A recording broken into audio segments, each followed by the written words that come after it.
আরামবাগের তিরোল গ্রামে অজানা জন্তুর আতঙ্ক ছড়িয়েছিল। সেই জায়গায় আরামবাগের বন দপ্তরের পক্ষ থেকে ওই এলাকায় রীতিমতো কয়েকদিন ধরেই তল্লাশি চালায় আধিকারিক আশরাফুল ইসলামের নেতৃত্বে। বসানো হয়েছিল দুটি খাঁচা। কয়েকদিনের প্রচেষ্টায় বন দপ্তরের খাঁচায় বন্দী হলো একটি বন বিড়াল। বন দপ্তর সূত্রে জানা গেছে, বৃহস্পতিবার রাতে তিরোল গ্রামে যে দুটি বন দপ্তরের শিকার দিয়ে খাঁচা পেতেছিল তার একটিতে আজ শুক্রবার গ্রামের বাসিন্দারা দেখে খবর দেয় বন দপ্তরকে। এরপর বন বিড়ালটিকে উদ্ধার করে নিয়ে যায় আরামবাগের ফরেস্ট অফিসে। এ প্রসঙ্গে কি জানাচ্ছেন বন দপ্তরের আধিকারিক আশরাফুল ইসলাম, তার মুখ থেকেই বিস্তারিত শুনুন। এটা তো সিসিটিভির ফুটেজ নিয়ে আমি আগেও বলেছি, ওটা আমাদের কাছে ক্লিয়ার নয়। কিন্তু আমরা আজ ৫-৬ দিন ধরে একটা অপারেশন আমাদের চলছিল তিরোল পালপাড়া এলাকায়। মূলত একটা মানুষের মধ্যে ভীতির সঞ্চার হয়েছিল, আতঙ্ক হয়েছিল এবং কিছু মানুষ একটা গুজবও ছড়িয়েছিল যে এখানে বাঘ সিংহ কিছু এসে থাকতে পারে। তো আমরা তখন থেকেই নিরন্তর প্রচেষ্টা চালিয়ে গেছি এবং আমাদের সতর্ক দৃষ্টি ছিল সেই জায়গাটা। আমরা বারবার সেখানে গেছি, আমরা অনুসন্ধান করার চেষ্টা করেছি যে প্রকৃত এই বিষয়টা কী।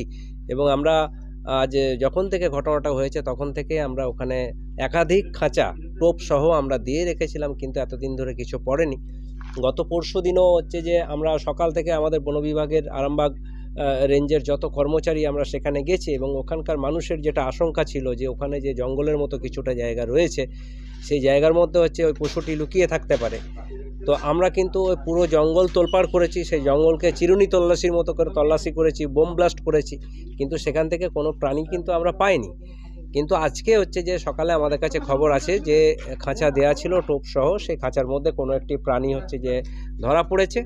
আমরা সেখানে যাই এবং প্রাণীটাকে উদ্ধার করে নিয়ে আসি। এটা খুবই কমন একটা জঙ্গল ক্যাট বলে, বন বিড়াল, কিছু কিছু জায়গায় ভামও বলে।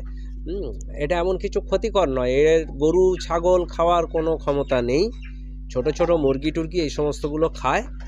আর যদি গ্রুপে থাকে তাহলে হয়তো একদম ছোট একটা ছাগল ছানাকে করলো। এর বেশি এখন পর্যন্ত কোনো তথ্য এরকম নেই। আমি এটা আমার হায়ার অথরিটির কাছেও পাঠালাম, জানলাম এরকম কোনো তথ্য নেই যে মানুষকে আক্রমণ করার বা বড় ধরনের কোনো ক্ষতি করার এটা নেই। বিলুপ্ত প্রায় প্রাণী আস্তে আস্তে কমে যাচ্ছে। জলাশয় যেখানে থাকে সেই সমস্ত জায়গায় এদেরকে দেখা যায়।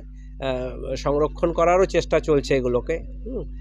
তো আপাতত আমরা যে তিরোলের পালপাড়া যেখানে এত কিছু একটা আতঙ্কের পরিস্থিতি ছিল, সেই জায়গা থেকে আমরা এই প্রাণীটাকে উদ্ধার করতে পেরেছি। এগুলো বিলুপ্ত প্রায়, এগুলো আমাদের মানুষের কোনো রকম ক্ষতি করে না। হ্যাঁ, আমাদের বাড়িতে যদি পোষা বিড়াল থাকে সেও রেগে গেলে আঁচড়ে দেয়। হ্যাঁ, তো এর কাছে গেলে হয়তো আঁচড়ে দিতে পারে, কামড়ে দিতে পারে, এর বেশি কিছু ক্ষতি হবে না। ঠিক আছে।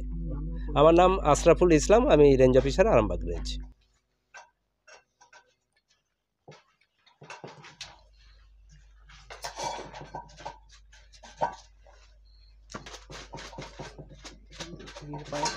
পায়ের ছাপগুলো তো বড়।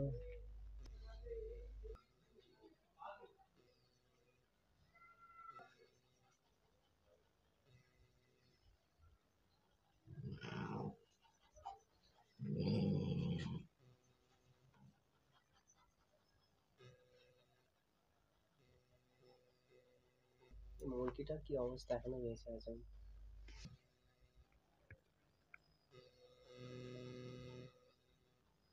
জঙ্গলে